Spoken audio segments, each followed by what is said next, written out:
ओम नमो भगवते वासुदेवाय। अब हम श्रीमद् भागवत महापुराण के 10वें स्कंद उत्तरार्ध के 52वें अध्याय का पाठ करेंगे, जिसमें आज हम जानेंगे द्वारका गमन, श्री बलराम जी का विवाह तथा श्री कृष्ण के पास रुक्मणी जी का संदेशा लेकर ब्राह्मण का जाना।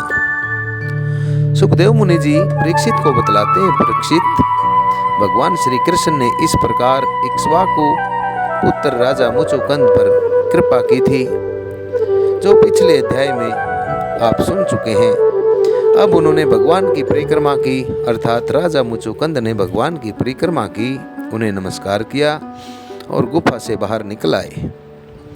उन्होंने बाहर आकर क्या देखा कि सब के सब मनुष्य, पशु, लताएं, वृक्ष, वनस्पतियां पहले की अपेक्षा बहुत छोटे छोटे आकार के हो गए हैं। इससे यह जानकर कि कलयुग का आगमन हो चुका है, वे उत्तर दिशा की ओर चल दिए। महाराज मुचुकुंद तपस्या, श्रद्धा, धैर्य और वैराग्य से युक्त, अर्थात अनासक्ति से युक्त एवं संशय और संदेह से मुक्त थे। वे अपना चित्त भगवान श्री कृष्ण में लगाकर गंधमादन पर्वत पर आ पहुँचे। भगवान नर नारायण के नित्य निवास स्थान बद्री का आश्रम में जाकर बड़े शांत भाव से गर्मी सर्दी आदि द्वंद्व सहते हुए वे तपस्या के द्वारा भगवान की आराधना पूजा करने लगे। भगवान की वहां आकर तपस्या करने लगे। इधर भगवान श्री कृष्ण मथुरापुरी में लौट आए। अब तक काल यवन की सेना ने उसे घेर रखा था। अब उन्होंने मलेच्छों की सेना का संहार किया और उसका सारा धन छीन कर द्वारका को ले चले।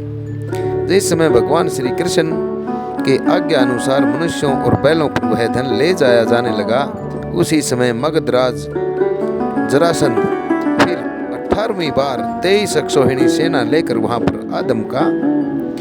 परीक्षित शत्रु सेना का प्रबल वेग देखकर भगवान श्री कृष्ण और बलराम मनुष्यों की सी लीला करते हुए उसके सामने से बड़ी फुर्ती के साथ भाग निकले। उनके मन में तनिक भी भय नहीं था, फिर भी मानो अत्यंत भयभीत हो गए हों, इस प्रकार का नाट्य अभिनय करने लगे। वह सब का सब धन वहीं छोड़कर अनेक योजनों तक, अनेक कोसों तक वे अपने कमल दल के समान सुकोमल पैरों से पैदल भागते चले गए। जब महाबली मगधराज जरासंध ने देखा कि श्री कृष्ण और बलराम तो भाग रहे हैं, तब वह हंसने लगा और अपनी रथ सेना के साथ उनका पीछा करने लगा। उसे भगवान श्री कृष्ण और बलराम जी के ऐश्वर्य, प्रभाव आदि का कोई ज्ञान नहीं था, परंतु दूर तक दौड़ने के कारण दोनों भाई कुछ थक से गए। अब वे बहुत ऊंचे परवर्षण पर्वत पर चढ़ गए। उस पर्वत का परवर्षण नाम इसलिए पड़ा था कि वहां सदा ही मेघ, अर्थात बादल, वर्षा किया करते थे। परीक्षित जब जरासंध ने देखा कि वे दोनों पहाड़ में छिप गए हैं और बहुत ढूंढने पर भी पता न चला, तब उसने ईंधन से भरे हुए परवर्षण पर्वत के चारों ओर आग लगाकर उसे जला दिया। जब भगवान ने देखा कि पर्वत के छोर जलने लगे हैं, तब दोनों भाई जरासंध की सेना के घेरे को लांघते हुए बड़े वेग से उस 11 योजन अर्थात 44 कोस ऊंचे पर्वत से एकदम नीचे धरती पर कूद आए। राजन, उन्हें जरासंध ने अथवा उसके किसी सैनिक ने देखा नहीं और वे दोनों भाई वहां से चलकर फिर अपनी समुद्र से घिरी हुई द्वारकापुरी में चल पड़े। द्वारकापुरी में चले आए। जरासंध ने झूठ मूठ ऐसा मान लिया कि श्री कृष्ण और बलराम तो जल गए और फिर वह अपनी बहुत बड़ी सेना लौटकर मगध प्रदेश को चला गया। यह बात मैं तुमसे पहले भी 9वें स्कंद में कह चुका हूँ कि आनर्त देश के राजा श्रीमान रेवत जी ने अपनी रेवती नाम की कन्या ब्रह्मा जी की प्रेरणा से बलराम जी के साथ ब्याह दी थी। परीक्षित, भगवान श्री कृष्ण भी स्वयंवर में आए हुए शिशुपाल और उसके पक्षपाती सालु आदि नरपतियों को बलपूर्वक हराकर सबके देखते देखते जैसे गरुड़ ने सुधा का हरण कर लिया था, ठीक वैसे ही विदर्भ देश की राजकुमारी रुक्मणी को हर लाए और उनसे विवाह कर लिया। रुक्मणी जी राजा भीष्मक की कन्या और स्वयं भगवती लक्ष्मी जी का अवतार थी। राजा परीक्षित ने पूछा, भगवान, हमने सुना है कि भगवान श्री कृष्ण ने भीष्मक नंदिनी परम सुंदरी रुक्मणी देवी को बलपूर्वक हरण करके राक्षस विधि से उनके साथ विवाह किया था। महाराज, अब मैं यह जानना और सुनना चाहता हूँ कि परम तेजस्वी भगवान श्री कृष्ण ने जरासंध, साल्व आदि नरपतियों को जीतकर किस प्रकार रुक्मिणी का हरण किया। हे ब्रह्म ऋषि, भगवान श्री कृष्ण की लीलाओं के संबंध में क्या कहना है। वे स्वयं तो पवित्र हैं ही, सारे जगत का मल धो बहाकर उसे भी पवित्र कर देने वाली हैं। ब्रह्म ऋषि, भगवान श्री कृष्ण की लीलाएं ऐसी ही हैं। उनमें ऐसी लोक उत्तर माधुरी है जिसे दिन रात सेवन करते से, दिन रात सुनते रहने पर भी नित्य नया नया रस मिलता रहता है। भला ऐसा कौन रसिक, कौन मर्मज्ञ और उन्हें सुनकर तृप्त न हो जाए, ऐसा कौन सा मनुष्य है। सुखदेव जी कहते हैं, परीक्षित महाराज भीष्मक विदर्भ देश के अधिपति थे, अर्थात विदर्भ देश के राजा थे। उनके 5 पुत्र और एक सुंदर कन्या थी। सबसे बड़े पुत्र का नाम रुक्मी और 4 छोटे थे जिनके नाम थे रुक्मरथ, रुक्मबाहु, रुक्मेश, रुक्मकेश और रुक्ममाली। इनकी बहन थी सती रुक्मिणी। जब उसने भगवान श्री कृष्ण के सौंदर्य, पराक्रम, गुण और वैभव की प्रशंसा सुनी तो उसके महल में आने वाले अतिथि प्राय गाया ही करते थे। तब उसने यही निश्चय किया कि भगवान श्री कृष्ण ही मेरे अनुरूप पति हैं। भगवान श्री कृष्ण भी समझते थे कि रुक्मिणी में बड़े सुंदर सुंदर लक्षण हैं।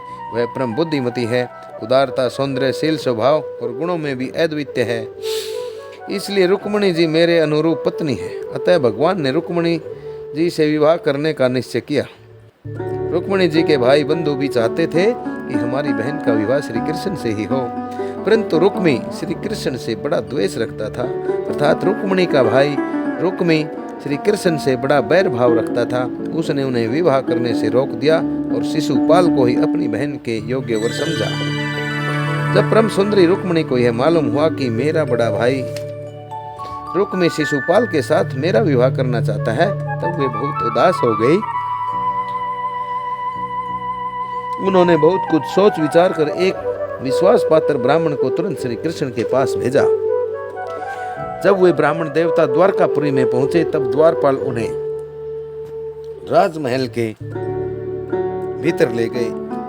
वहां जाकर ब्राह्मण देवता ने देखा कि आदि पुरुष भगवान श्री कृष्ण सोने के सिंहासन पर बैठे हुए विराजमान हैं।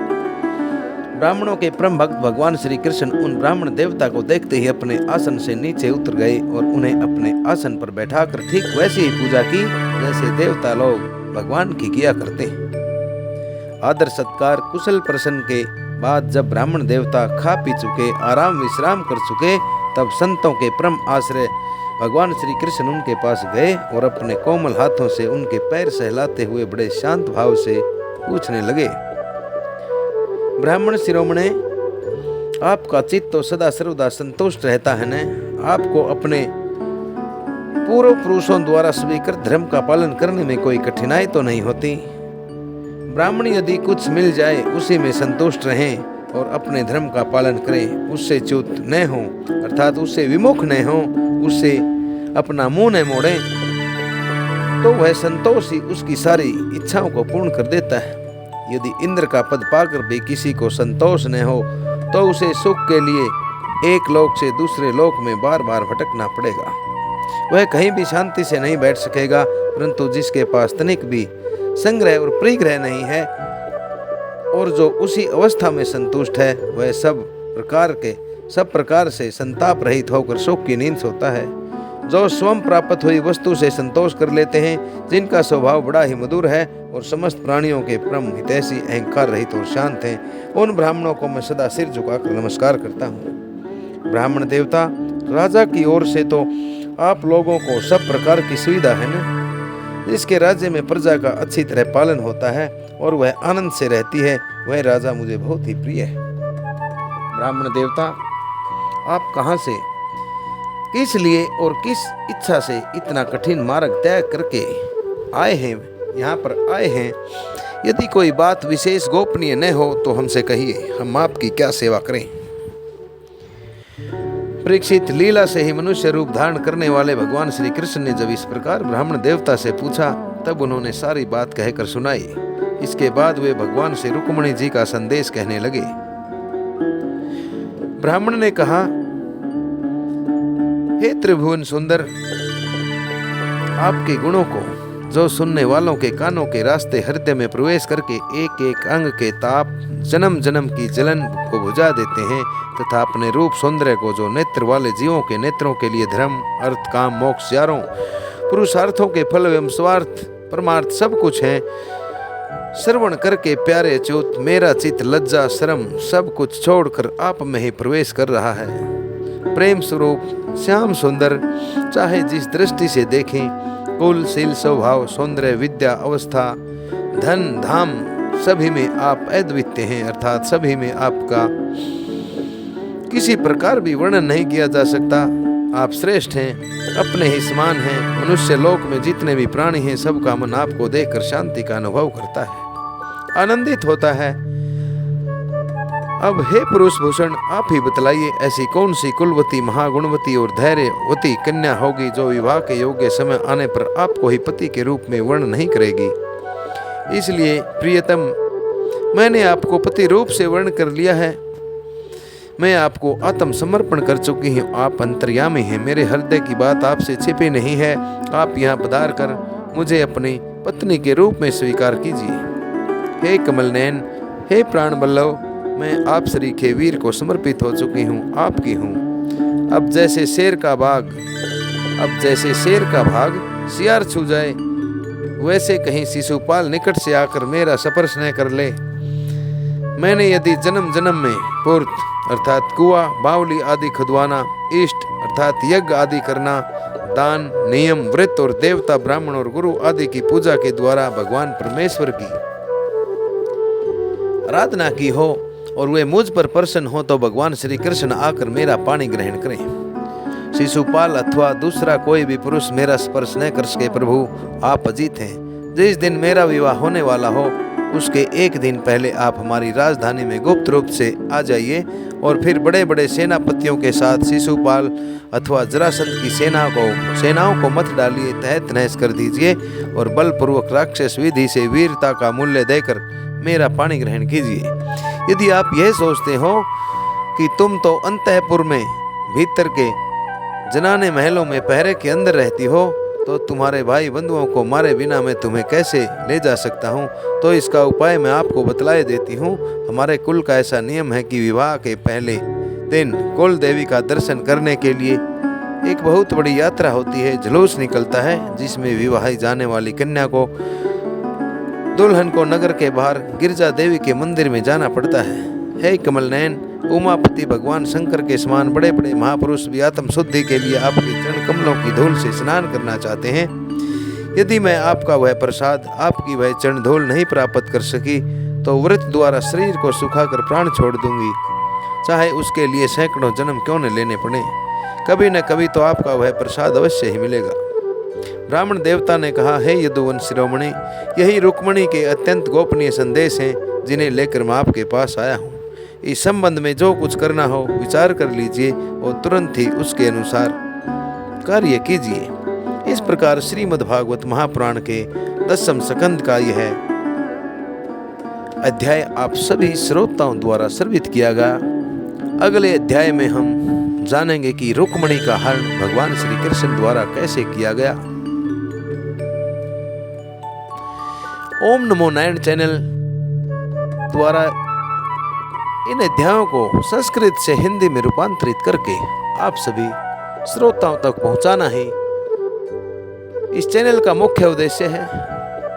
सभी श्रद्धालुओं से परम विनीत भाव से नरेंद्र कौशिक की बारंबार ये प्रार्थना रहती है, सनातन धर्म की इन पुरातन से पुरातन कहानियों को आगे से आगे प्रसारित करने, सुनने और सुनाने के लिए कृपया चैनल को अवश्य सब्सक्राइब करें। इन्हीं शब्दों के साथ आप सभी को ओम नमो भगवते वासुदेवाय, ओम नमो भगवते वासुदेवाय, ओम नमो भगवते वासुदेवाय।